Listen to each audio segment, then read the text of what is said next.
Сегодня, 25 декабря, кассационная инстанция рассмотрит дело Мурата Суиндикова, обвиненном в изнасиловании.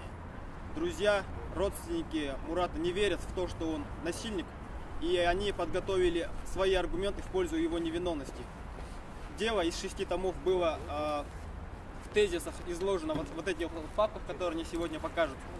И мы хотим показать общественности и средствам массовой информации, что действительно он не виноват, и по таким доказательствам, которые сегодня есть, можно осудить, в принципе, любого человека. И мы хотим показать эти аргументы. Ребята, открываем.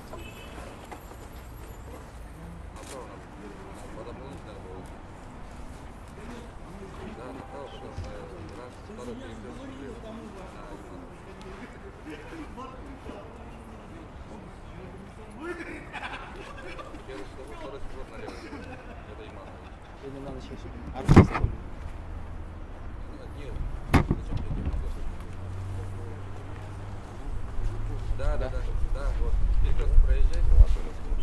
Следующий перекресток налево. Да.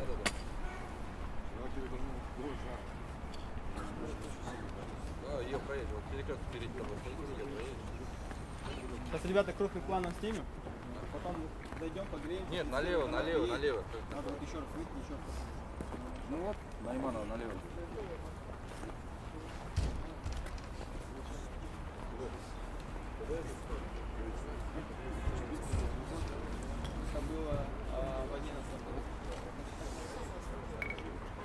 Это было в 11 году.